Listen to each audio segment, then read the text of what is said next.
Hey guys, it's Greg from East Coast Dies, and today we're going to be discussing the 2013 string rules in more detail, and they've gone through some revisions and changes, and there's some things that you guys might not know about that I think you need to know about. So first off, Winter Wednesday will be uploaded later. We've got to put it all together and everything, and so we'll upload that later and let you guys know who won Sunday Fun Day. But like I said, today we're talking about the 2013 stringing rules.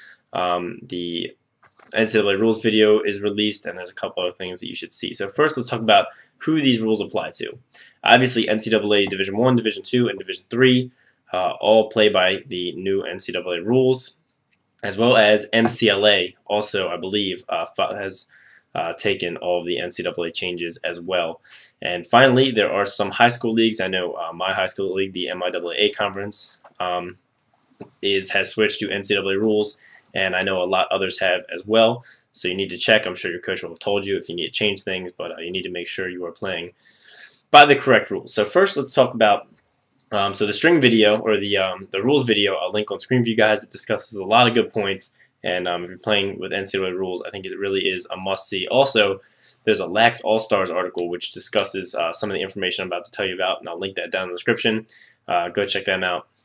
Always a great resource for stringing and everything like that. So first off, and the most controversial one and the most important one, is the 4-inch shooting string arc. So as you all know, shooting strings cannot be within 4 inches of the scoop, measured from the top of the head down to the bottom, and that line follows an arc with the scoop. So in the video, how they measured this was they just took a small ruler, smaller than this one, and they just put it in just like that and measured 4 inches and rotated it with the top of the ruler at the top of the stick so that it would follow the same arc. So you can see that from the middle, this head is legal. As you go around, it follows the arc as well. So that is how they're going to be measuring. Make sure you measure your stick and make sure you're all good. As a general reference point, I've found that if you string a 9-diamond top, the lowest shooting string you can have is only 3rd 10-diamond row. So you can see here's a 9-diamond top string, first 10-diamond row, second 10-diamond row, third 10-diamond row, and I even started up a little higher, so it would be a little bit lower. So that is the bottom line on the shooting string rules and what you guys must abide by. Another one that you guys, grab a shaft I have here, might be a little less familiar with and found out about might be important is the shaft circumference can be no more than 3.5 inches. So circumference is measured all the way around the shaft. And so just a plain unbutt-ended shaft is just under 3.5 inches. And so when you add a butt end on, it almost becomes illegal with most butt ends. And of course, you, by the new rules, must have a butt end. So this creates a little bit of a problem. They discuss it even further in the Lax All-Stars article. They measure some butt ends and find that the only one that's legal is the shaft with no butt end, which of course is illegal. So we'll need clarification on that and a little extra information. I'm sure they'll issue some clarification, etc. But where this really affects some of you, I'm sure they'll fix the fact that a butt end's legal. Where this really affects some of you is those huge knobs of tape people like to put on their shaft right up here so that their handles stop a little short and they can choke up a little bit. Those are going to be illegal. No matter what, I mean, they might change the rule up to 4 inches for the butt ends. Even so, some people like to go with a knob of tape that's like that big off, and that is now going to be illegal. You will not be able to have a giant knob of tape a little bit up on your shaft.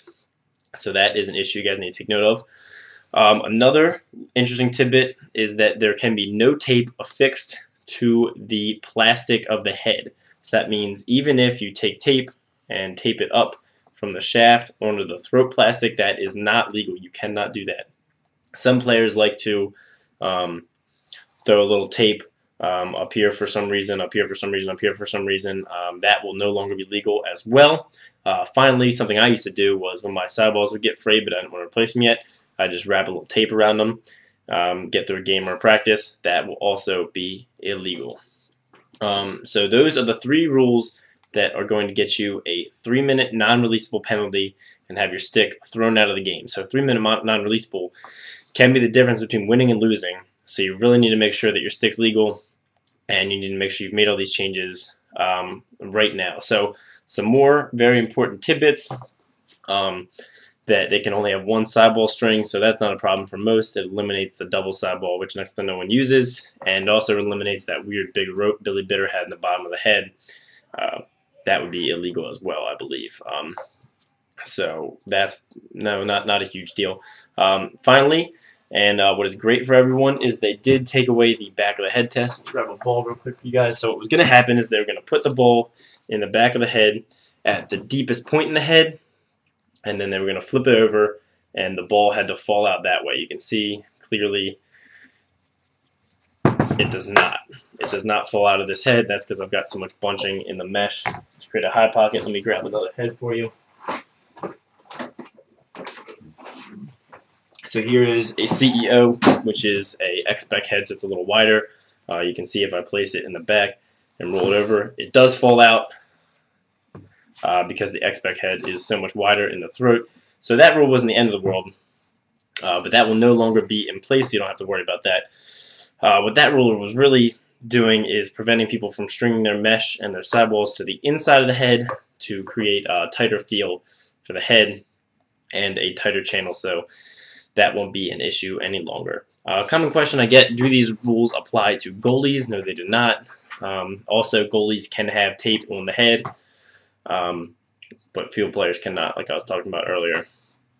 Finally, people have asked, is traditional still legal? Yes, traditional is still legal, but it must still abide by the 4-inch shooting string rule.